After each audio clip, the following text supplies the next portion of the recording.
Hello friends, Ram Ram, सत श्री अकाल। कैसे हैं आप?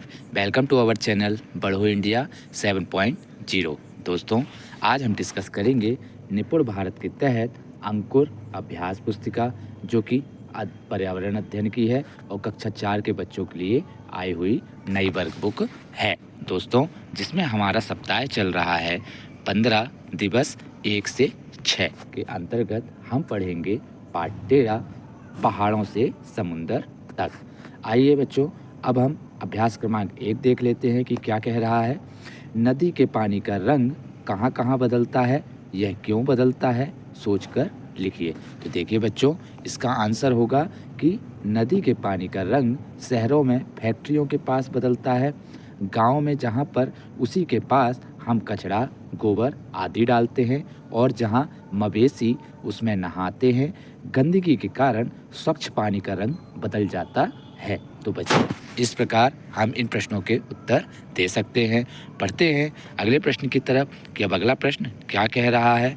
यहाँ पर हमारा अभ्यास चल रहा है क्रमांक 2, जिसका दूसरा प्रश्न है कि क्या आपके आसपास के क्षेत्र में कोई नदी बहती है, यदि हाँ तो उसका नाम लिखिए।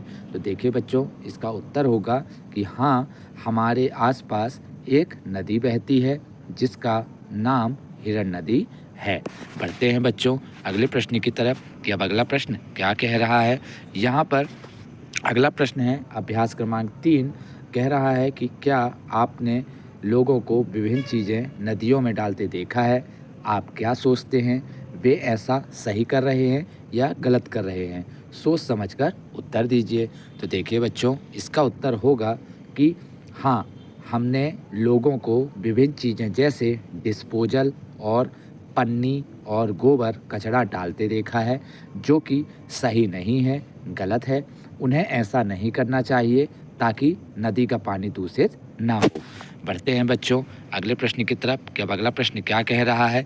यहाँ हमारा सप्ताह चल रहा है 15 दिवस 2 पाठ 13 पहाड़ों से समुंदर तक के अंतर्गत अभ्यास क्रमांक 1 है बच्चों, जिसे हम पढ़ लेते हैं कि क्या नदी, तालाब और झरनों के पानी में मानव के कारण कुछ बदलाव होते हैं? यह किस तरह के बदलाव होते हैं, लिखिए। तो देखिए बच्चों, इसका उत्तर होगा कि हाँ, नदी, तालाब और झरनों का पानी मानव के द्वारा ही दूषित होता है, जैसे उनमें साबुन या शैम्पू लगाकर नहाने से, नदी में कूड़ा कचरा डालने से, फेंकने से, अपने मवेशियों को नदी या तालाब में नहलाने से ही पानी दूषित होता है। इस प्रकार बच्चों, हम इन प्रश्नों के उत्तर दे सकते हैं।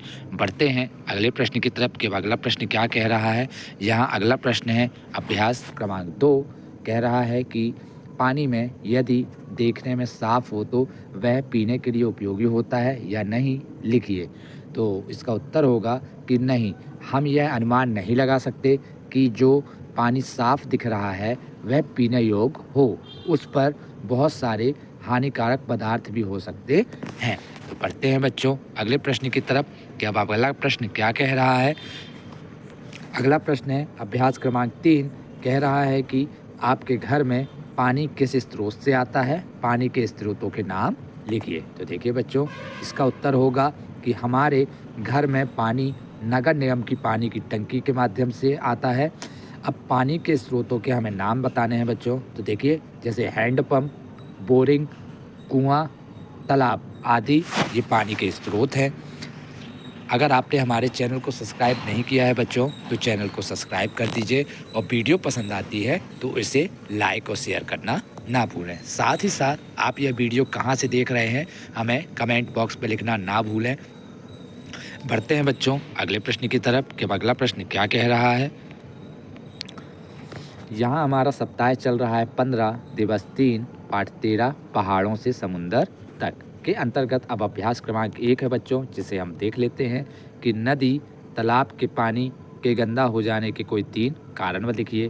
तो देखिए बच्चों, इसके 3 कारण होंगे जो कि मुख्यतः हैं कि फैक्ट्रियों का कचरा नदी तालाब में बहाने से पानी गंदा होता है। ठीक उसी प्रकार बात करें दूसरे की, तो अपने मवेशियों यानी जानवर को जो कि गाय भैंस हैं आदि को नदी तालाब पे नहलाने से भी पानी गंदा होता है। ठीक उसी बात करें तीसरे की कि कपड़ों को नदी या तालाब पे धोने से भी तालाब का पानी गंदा होता है। तो इस प्रकार बच्चों इन प्रश्नों के उत्तर देना है। अगला प्रश्न है बच्चों अभ्यास क्रमांक 2 कि गंदे पानी को पीने से पहले साफ करना क्यों ज़रूरी है। पानी साफ करने का एक उपाय भी लिखिए। तो देखिए बच्चों इसका उत्तर होगा कि ताकि हम बीमार ना हों। पानी को साफ करने का एक और उपाय है कि पानी को उबालकर उपयोग करने से है। तो इस प्रकार बच्चों हम इन प्रश्नों के उत्तर दे सकते हैं। बढ़ते हैं अगले प्रश्न की तरफ कि अब अगला प्रश्न क्या कह रहा है। अगला प्रश्न है अभ्यास क्रमांक 3 कि नदी में मछलियों की संख्या कम होने के कारण क्या हो सकते हैं, लिखिए। तो देखिए बच्चों इसका उत्तर होगा कि नदियों और तालाबों में अत्यधिक प्रदूषण होने के कारण नदी में मछलियों की संख्या कम होती जा रही है। तो इस प्रकार बच्चों आपको इन प्रश्नों के उत्तर देने हैं। बढ़ते हैं अगले प्रश्न की तरफ कि अब अगला प्रश्न क्या कह रहा है। अगला प्रश्न है बच्चों अभ्यास क्रमांक 4 कह रहा है कि आप पीने योग्य पानी की पहचान कैसे करेंगे। तो इसका उत्तर होगा बच्चों कि जिस पानी का हम उपयोग पीने के लिए करेंगे वह पानी सफ़ेद रंग व साफ़ सुथरा होगा। तो इस प्रकार से बच्चों इन प्रश्नों के उत्तर दिए जा सकते हैं। बढ़ते हैं अगले प्रश्न की तरफ कि अब अगला प्रश्न क्या कह रहा है।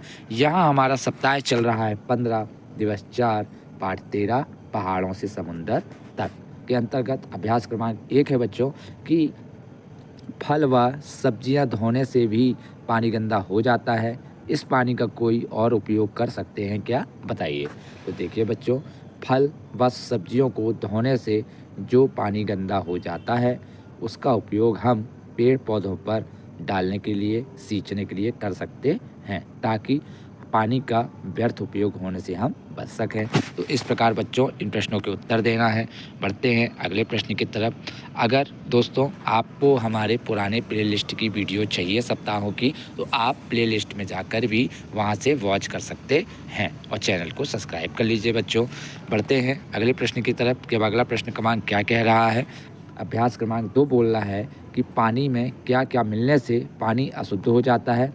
क्या आपने किसी कारखाने की गंदगी को पानी में मिलते हुए देखा है। तो बच्चों इसका उत्तर होगा कि पानी में अपशिष्ट फैक्ट्रियों का कचरा, मवेशियों को नहलाने, कपड़े धुलने, कूड़ा कचरा मिलाने से पानी अशुद्ध हो जाता है। हाँ, निरमा फैक्ट्री के कचरे अपशिष्ट को नदी के पानी पर जाते देखा है। तो इस प्रकार से बच्चों आपको इन प्रश्नों के उत्तर देने हैं। अगला प्रश्न है बच्चों कि अभ्यास क्रमांक 3 कि गंदा पानी पीने से होने वाली बीमारियां कौन कौन सी हैं, पता करो और लिखो। तो देखिए बच्चों गंदा पानी पीने से हैजा, पीलिया, डायरिया, उल्टी दस्त और टाइफाइड भी हो जाता है। तो इस प्रकार से बच्चों इन प्रश्नों के आपको उत्तर देने हैं। बढ़ते हैं अगले प्रश्न की तरफ कि अब अगला प्रश्न क्या कह रहा है। अगला प्रश्न है अभ्यास क्रमांक 4 कह रहा है कि आपके गांव शहर में पानी के स्रोत किन किन कारणों से गंदे हो जाते हैं, लिखिए। तो देखिए बच्चों कपड़ों को धुलने से, अपने मवेशियों जानवरों को नहलाने से तालाब में और कारखानों फैक्ट्रियों के अपशिष्ट को मिलाने से पानी के स्रोत गंदे हो जाते हैं। तो बच्चों इस प्रकार से आपको इन प्रश्नों के उत्तर देने हैं। बढ़ते हैं अगले प्रश्न की तरफ कि अब अगला प्रश्न क्या कह रहा है। अगला प्रश्न है अभ्यास क्रमांक 5 कह रहा है कि आपके घर में किन किन कार्यों से पानी गंदा हो जाता है। इस गंदे पानी का आप पुनः उपयोग कहाँ कहाँ कर सकते हैं, लिखिए। तो देखिए ये तालिका बनी हुई है। अब इसमें लिखा हुआ है पहला कि पानी से किए जाने वाले कार्य, दूसरा दिखा है गंदे पानी का पुनः उपयोग। तो देखिए पानी से किए जाने वाले क्या कार्य है जो पानी से किए जाते हैं। फर्श पर पोंछा का पानी, कपड़े धुलने का पानी, नहाने का पानी और बर्तन धुलने का पानी। इन पानी को हम ये गंदे हो जाते हैं तो इनका हम पुनः उपयोग पेड़ों पर डालकर भी कर सकते हैं ताकि पानी व्यर्थ ना जाए। तो इस प्रकार से बच्चों इन प्रश्नों के उत्तर देने हैं। बढ़ते हैं अब अगले प्रश्न की तरफ कि अब अगला प्रश्न क्या कह रहा है। सप्ताह चल रहा है यहाँ पे हमारा 15 दिवस 5 पाठ 13 पहाड़ों से समुंदर तक के अंतर्गत अभ्यास क्रमांक 1 है कि पानी को साफ़ करने की आवश्यकता क्यों होती है? तो देखिए बच्चों, इसका उत्तर होगा कि पानी में विभिन्न प्रकार के हानिकारक जीवाणु, कीटाणु हो सकते हैं, जिसको पीने से हम बीमार हो सकते हैं। इसलिए पानी को साफ़ करने की आवश्यकता होती है। तो बच्चों, आपको भी इस प्रकार इन प्रश्नों के उत्तर देने हैं। बढ़ते हैं अगले प्रश्न की तरफ कि अब अगला प्रश्न क्या कह रहा है। अगला प्रश्न है बच्चों हमारा अभ्यास क्रमांक 2 कि शरबत बनाने के लिए आप पानी में किन किन चीज़ों का उपयोग करते हैं। मेरा तो फेवरेट है बच्चों, जैसा कि मैं जानता हूँ, तो उम्मीद करता हूँ कि आपका भी शरबत फेवरेट होगा। तो आइए इसका उत्तर जानते हैं कि शरबत बनाने में किन किन चीज़ों को हम मिलाते हैं। तो देखिए बच्चों, शरबत बनाने के लिए हम पानी में नींबू, पुदीना और शक्कर का उपयोग करते हैं। तो बच्चों, इस प्रकार से हम शरबत बनाते हैं और इसी प्रकार आपको इन प्रश्नों के उत्तर लिखने हैं बच्चों। बढ़ते हैं अब अगले प्रश्न की तरफ कि अब अगला प्रश्न क्या कह रहा है। यहाँ पर अगला प्रश्न है अभ्यास क्रमांक 3 कि आपके दादा दादी और नाना नानी से पता करो कि वे पानी को साफ़ करने के लिए क्या क्या उपयोग करते थे। तो देखिए बच्चों, इसका उत्तर होगा कि पुराने समय पर दादी और दादा और नाना नानी काले लाल मटकी या मटकों का उपयोग करते थे, जिससे पानी को साफ़ व ठंडा रखने के लिए। तो इस प्रकार से बच्चों आप इन प्रश्नों के उत्तर दे सकते हैं। बढ़ते हैं अगले प्रश्न की तरफ कि अब अगला प्रश्न क्या कह रहा है। यहाँ भी हमारा सप्ताह चल रहा है 15 दिवस 6 पाठ 13 पहाड़ों से समुंदर तक के अंतर्गत। यहाँ पे दोस्तों पहला प्रश्न है कि सही विकल्प चुनकर लिखिए। अब यहाँ पहला विकल्प है कि गंदा पानी पीने से होने वाली कौन सी बीमारी है। तो देखिए बच्चों, इसका राइट आंसर होगा ऑप्शन बी, उल्टी दस्त। उल्टी दस्त ही है जो गंदा पानी पीने से होने वाली बीमारियाँ हैं। अब बढ़ते हैं दूसरे प्रश्न की तरफ कि अब दूसरा प्रश्न क्या कह रहा है। निम्नलिखित में से कौन सा समूह पानी में पूर्ण रूप से घुलनशील है, मतलब कौन सी चीज़ है जो पानी में पूर्णतः घुल जाती है। तो देखिए इसका ऑप्शन होगा दोस्तों आंसर 3, नमक, शक्कर और नींबू का रस। ये पानी में पूर्णतः घुलनशील है। बढ़ते हैं अगले प्रश्न की तरफ कि अब अगला प्रश्न क्या कह रहा है। यहाँ पे अगला प्रश्न है बच्चों कि नदी के किनारे बसे शहरों में नदी का पानी गंदा होने का मुख्य कारण क्या है। तो देखिए यहाँ पे पहला है कि लोगों द्वारा नदी में बहाना से, दूसरा है कारखानों का गंदा पानी नदी में बहाना, तीसरा है नदी में कपड़े धोना और चौथा है उपरोक्त सभी। तो देखिए ये सब इसका आंसर होगा आंसर 4, उपरोक्त सभी। ये सभी कारण हैं जो कि नदी के किनारे बसे शहरों में नदी का पानी गंदा होने का मुख्य कारण बन सकते हैं। तो इस प्रकार बच्चों इन प्रश्नों के उत्तर देना है। बढ़ते हैं अब अगले प्रश्न की तरफ कि अब अगला प्रश्न क्या कह रहा है। अभ्यास क्रमांक 2 कह रहा है कि नदी में प्रदूषण के कारण लिखिए। तो देखिए अपने मवेशियों जानवर को नहलाने से, कपड़े धुलने से व नहाने और कारखानों के अपशिष्ट पदार्थों को नदी या तालाब में बहाने से होता है नदी में प्रदूषण। वही दूसरा प्रश्न है बच्चों कि भारत की नदियों के नाम बताइए। तो देखिए दोस्तों भारत की नदियों के नाम इस प्रकार हैं। देखिए पहला गंगा नदी, ब्रह्मपुत्र नदी, नर्मदा नदी, सतलज नदी, यमुना नदी, चंबल नदी, गोदावरी नदी और भी बहुत सी नदियां हैं बच्चों जिन्हें हम लिख सकते हैं। बढ़ते हैं अगले प्रश्न की तरफ कि अब अगला प्रश्न क्या कह रहा है। यहाँ अगला प्रश्न है बच्चों कि गंदे पानी से होने वाले रोगों के नाम लिखिए। तो देखिए बच्चों गंदे पानी से कौन कौन से रोग होते हैं। हैजा, पीलिया, डायरिया, उल्टी दस्त और टाइफाइड, ये सब आदि गंदे पानी से होने वाले रोग हैं। बढ़ते हैं अगले प्रश्न की तरफ। भूजल उपयोग करने के तरीके बताइए। तो देखिए बच्चों बोरवेल के माध्यम से, हैंडपम्प के माध्यम से, कुआं के माध्यम से हम भूजल का उपयोग कर सकते हैं। बढ़ते हैं अगले प्रश्न की तरफ कि अब अगला प्रश्न क्या कह रहा है। यहाँ अगला प्रश्न है अभ्यास क्रमांक 3 कह रहा है कि जल बचाओ पर एक स्लोगन यानी नारा लिखिए। तो देखिए बच्चों हम इसका उत्तर लिखेंगे जल बचाओ जगत बचाओ। तो इस प्रकार बच्चों आपको इन प्रश्नों के उत्तर देने हैं। अब अभ्यास क्रमांक 4 बोल रहा है कि पानी के प्राकृतिक स्रोतों के नाम लिखिए।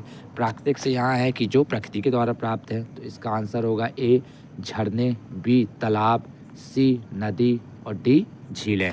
तो इस प्रकार से ये प्राकृतिक स्रोत है बच्चों। बढ़ते हैं अगले प्रश्न की तरफ कि अब अगला प्रश्न क्या कह रहा है। यहाँ हमारा अगला प्रश्न है अभ्यास क्रमांक 5 कि पानी में घुलनशील चीज़ों के नाम वर्ग पहेली से छांटकर लिखिए। तो देखिए बच्चों, हमने यहाँ पर साबुन, नमक और शक्कर पर गोला लगाया है। तो इसी प्रकार हमें उनके नाम भी लिखने हैं यहाँ पर तालिका में कि साबुन, नमक और शक्कर ये तीनों घुलनशील पदार्थ हैं।